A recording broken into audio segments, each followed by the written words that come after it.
tiny. Hey. Yeah. He's a boy. He's a boy. Oops. Not vocalizing now. He's not very talkative. Grunting. He just goes, Yeah, he talks a little bit, but he's not a screamer. Yeah, there he goes. That's what I was missing. Yeah, he does his little. I hadn't seen one of those Remember that? His little. birds in a while. Hey, Goober. Hi, Jack. Sounds like Gene. Open again too. He grows beak. Oh, baby. He's lost a bunch of tail feathers. What a good boy. He's missing 3 tail feathers and 2 secondaries. How you doing, I Goops? think he's also about to lose that feather right there. Yeah, that one wasn't attached. Now he looks like he's shaking. Yeah, they're Yeah, he does it really notorious for that. I asked her if he was going to act like he missed her. She's like, no. No. Allison, Now, if I'd, If she came Abby's up with a feeding him. chick and she had some food on the glove, Yeah, then she's like, oh, cool, you're here. You're feeding me. She's not feeding me, all that kind of nonsense. Yeah, he sometimes does that. My falcon does that too. Whenever it's, 40 or below, my Gyr Saker hybrid. 40 below? 40 or below. My Gyr hybrid's really weird because she'll shake when it's below 40, but she's part Gyr, so she should be good until it's in the 20s. Oh, look at him spreading his Well, I do tail. that too until I've had a few beers. He likes to have his belly rubbed too, He's I think. standing on doesn't one he? foot too. Yeah, I He stopped likes to shaking. favor that right foot a bit. But he had a Gets little better after that. Everything improves little after a sore few on the of bottom those. of his foot a while back, and it's all healed up. That's a Harris. Oh, and he's a boy. Boy, those are some long talons on him too. Yeah. Oh, I love his little. It's like he's purring. Oh, yeah, you would think. You know our You let friend you Gene pet his here, belly, he gets didn't you? grumpy. That's what the hawk sounds like. No, you won't see that. Gene. Cully, can I Yeah, that would. can I pet his chest again? I don't know. Or you think he will get upset? I did it before. Can I pet his chest? In general, I don't think it's a good idea to touch or pet the feathers of most birds because unfortunately the waterproofing that's on them doesn't hold up to the oils that are on our hands. So the only reason I normally touch any part of the bird is to either check and see if there's any damage to a feather or to check and see the condition of the bird's keel. I see. So if I want to see if he's got a good muscle mass or something, I might part the feathers there and check and feel the sternum and the overlying muscles. But other than that, I try not to touch them. I do touch their feet quite a bit just so they get used to having their feet touched and let me to clean off anything that's left on them after maybe hunting something. Got it. Same for their face. I like to be able to wipe their beaks off because they're not very clean eaters. So touch his feet. Touch his feet. I think it's a lot of fun because it allows you to see how they would behave in the wild. You get to work up close with them. It's kind of like bird watching, but more interactive. Is he a good bird? He is a good bird. Yeah, he follows you really closely and he knows that you're going to produce something for him, so I'll scare a rabbit or something out for him to chase. And he does do a pretty good job of chasing them, except he isn't used to the shrubbery out on the East Coast yet, and he gets hung up in shrubs an awful lot. So he'll try real hard and he'll think he's going to crash all the way through the shrub, but he gets about halfway there, and then he just grips with his feet trying to reach the rabbit, and the rabbit runs away. And do you have to help him out, or does he get out okay? It takes him a little bit of time. Yeah, he's only hunted in Colorado and Texas. So he's used to the wild. He's having an environmental shrubbery. He's learned that trees are great. He loves trees. He follows really nice in the trees. Normally he wears a bell when he's hunting, but he's not hunting right now. And if I leave the bell on, I had him inside in the wintertime because it's very, very cold. And all you can hear is jingle, jingle, jingle, jingle, jingle, jingle, jingle in the middle of the night. So So what else besides rabbits have you tried hunting with? You were talking about waterfowl? he did try to catch a merganser, but the merganser is a decent. It was a common merganser, so it was a decent sized duck. And he tried to hit it, but he didn't. He only weighs about 700 grams, so he couldn't really knock the merganser out of the air. Now, is he staying with you, or is he still right here? He'll come home when Abby's done, and then Nice. and then if all goes well according to plan, we will be hunting again next year. And then you have to come up here. Yes. Now, also notice he's a captive bred bird. Hi, Jack. So see, he has the seamless metal band. Oh, you hate your feet messed with. I know. Look at that. Goober. And so that is a seamless metal band. because he is a captive bred bird. He was bred by Tom and Jennifer Colson in now Baton Rouge, Louisiana. And they are the top Harris hawk breeders in the country. Oh, he's talking again. It's nice that he's not a screamer because a lot of captive bred Yeah. birds are really loud. Yeah, if he were to scream, I mean, you'd go, oh, that's the nastiest sound of such a pretty bird, you know. But he just talks. Some parrots just go, wah, wah, wah. Hey, Talk to. You think they can hear them? Yeah, I think so. Is that Can you hear still the noise? bleeding? Yeah, we're trying to see if we can hear him on the. Yeah, what is that, Jack? That's a Goldie talking to you, Jack. I've been looking at that for months. That's a Goldie. Yeah, so to see. It's, near like he's had quite the change in scenery coming out here. I mean, seriously, all he's seen is Colorado and Texas. So, you know, Oh, yeah. it's a big environmental change. Well, he's caught a few rabbits here. I think he just needs some more time to adjust to the landscape. And figure out what he can and can't do.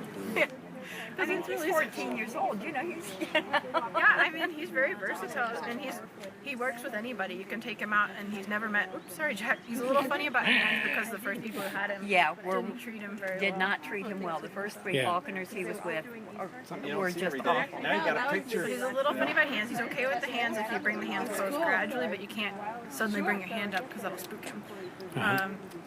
He's done really well this season just because he's very versatile. At this point, he's been around for 13, 14 years.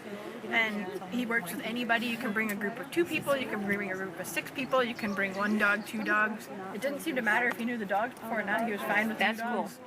He was fine with He's other just birds. mad at Zoe right now. Really? The criteria He is makes mad me at my happy. Jack Russell. Well, she was not doing things that she should be doing, and he grabbed her head and got her very significantly, and he's still not over it. So They have to trust whoever they're working with. If they trust the person or people, or they trust the dogs, they'll go with them anywhere. But if they don't like one of them, or they're worried about one of them, then they might not follow like they should, or they might refuse to come down. So sometimes it can be funny things. You might have a bird that you've had for a really long time, and it might not like hats. So you put on a hat one day, and the bird won't come to you. You're going, what's wrong? I don't understand what the problem is. The bird's just looking at you going, oh, I don't like the hat. Well, I'm not necessarily super ego-driven about this sport, but I will tell you I felt really righteous when I told John Carger that my bird would sit on a right-handed gauntlet. And let me tell you that she did not sit on a right-handed gauntlet. He said she wouldn't, I said she would, and she did not. She kept trying to turn around, just a constant 360 degrees. Like, no, this is not right. No, this is not right. Bait, bait, bait. So those right-handed falconers, I don't know about them. They're weird. It was funny when I was flying birds in the Middle East. Some of the guys didn't care too much about whoever Left-handed went or anywhere. right? No, it wasn't left or right-handed. It was actually clothing because all of them wear thobes, which are white and pure white. Except in wintertime, maybe they'll wear a jacket of some different color or wear a darker colored thobe. But because of that, when you go out there, a lot of times I would be wearing something that was like black or gray, and the birds would freak out because they'd never seen anything black or gray. They didn't know what to do with it. So it was color that did it. Yeah, it was color that did it. It's just like the hat thing. Wearing a hat suddenly, wearing sunglasses suddenly. The weirdest things freak them out. How you doing, Goops? How you doing? Yeah, and they're so visually. If I would have had my keys in my hand, you know, and move the seat forward. Well, they're creatures of habit and routine, you know. That freaked me out. We gotta talk And I about had to that apologize to my because son. when I got him, You know, his tarsus, you I could see actually through told it. It was everybody. I white, heard it was very pale. and you could tell him in the sunshine, you could see through it. I think his ear looks nice and healthy. He looks great. And that's what I'm for like. It's also a major concern, I think, for Harris hawks in the wintertime is that they're brought inside because it's really, really cold. Absolutely. But the problem for birds is that the way they get the vitamin D is they It's have sunshine. the uropygial gland, and they take the secretions of that and they spread it all over their feathers. And then over time they lick up or preen off the vitamin D precursors, which have now been converted to vitamin D. Right. So the issue with that is that when they're brought inside in the wintertime, they don't have that UV light converting the vitamin D. And then when you bring them outside for hunting, they're hunting the whole time, so they Right. don't have any time to sit and preen. Right. So all winter long, these birds don't get a chance to preen the vitamin D off themselves, and they get a little bit deficient. So So what do you do about that? I think it's a good idea if you can to either get a UV light bulb put somewhere near where the bird is inside in the wintertime, or to allow the bird on nice warm days, maybe somewhere it's 35 or above, to just get a little time outside to sit and clean itself. Yeah, that's what. Are northern goshawks migratory? Yep. And so they move out of the colder winter ranges, or do they still stay in frozen winter conditions? I think they still like to stay in cooler areas, but I think they just, the ones that are really far north move a little bit further south, and the ones that are a little bit further south move just a little bit south. I know the ones in Pennsylvania tend to move down to like Maryland, West Virginia area. But they're very cold tolerant birds. Yeah.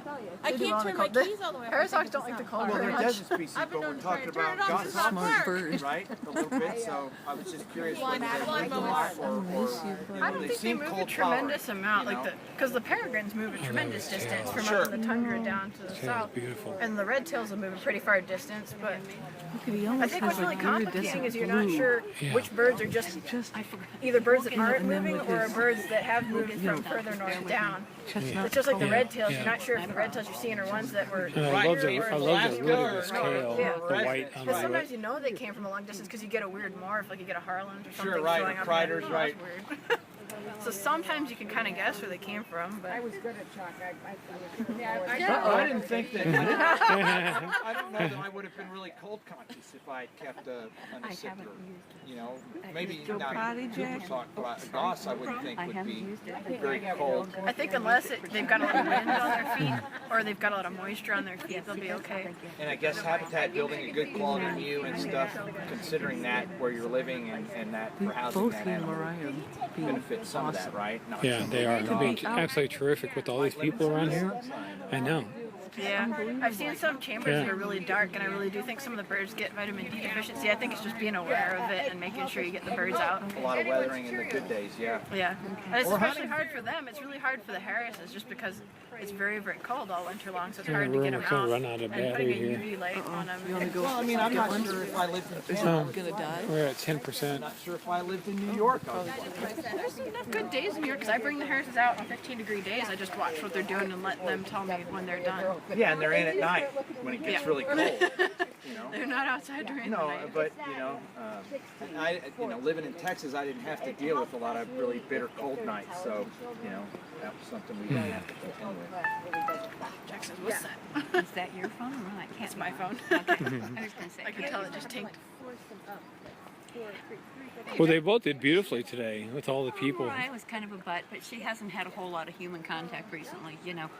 I've been having surgeries and not basic health issues, and so she hasn't had a lot of human time. You got the best eyesight, Jack. Jack's a boy. I love my boy. Yes. Our 700 gram. Yeah, I don't know what he weighs today. I didn't weigh him. Yeah, Skinny little bird, ain't ya? he's a cool little guy. He's a gamey He's little the guy. smallest It's a hawk small I've ever chicken handled. hawk, Because Collie. my later falcon was 680. Yeah. Oh, Let's get a beautiful close-up of you. love my boy. He's Love talking. my girl. Yeah, they're really cool when they're hunting because they can see more events per second than we can. So it's like if you look at a fluorescent light, it looks like a steady light. When they look at a fluorescent light, it looks like a series it of flickers. flashes. It looks like a strobe light. So when they look at a television program, we see it as a continuous image. They see it as a series of still frames, so like an old movie where it's just image, image, image, image. So when they're hunting something, we see the rabbit in only so much detail because it looks like a blur to us as the rabbit's running. To him, he'll see it perfectly clearly as it's running. Wow. I was reading in a book by Ian Newton that they can actually see the stars moving across the sky. Who does? It's Ian Newton wrote, Dr. Ian Newton from, I guess, from England. He said in his book on birds of prey, they can actually watch the stars move across the sky, even as slow as it is. And it's something we can't see. And I go, wow, that's fascinating. So they see more frames per second than we do? We see around 60, right? Something like Unfortunately, that. I don't remember the number off the top of my head. They see a lot more than we do, though. Yeah. We need to head out. I've got to be on the track by 6. Oh, dear. That Oh. means, Yeah, it's great meeting you. Abby's wonderful. I'm so delighted. Yes, I- very lucky yeah. to bring Jack out your stuff. too. I mean, moving up here. I'm hoping to do avian medicine or zoonotic disease. I'm not sure yet, but Do avian. I'd really like to work in the Middle East if I can, actually. So Really? yeah. And we need you here as a raptor vet. I'm going to lobby for that and get back here as a too raptor cold. vet.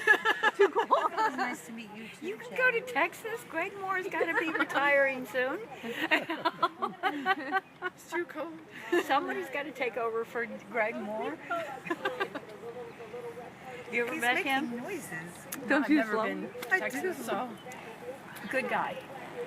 He's not willing to give women a whole lot of time, but you'll get more of him than I did as like as an apprentice. I got more of, as I got through. But he'll talk to you and stuff. Yeah, he's Dr. Redding's my favorite vet right now. I met him in person. It was a really great honor. I hear that. So, okay, Jack, you be a good boy. We gotta go. Okay, I'll see you in a little bit, Goober. But the spring, he's had some Look cute at this. Look at all your. Oh, he's blowing out feathers left and right now. He's just, Look at all the down you got.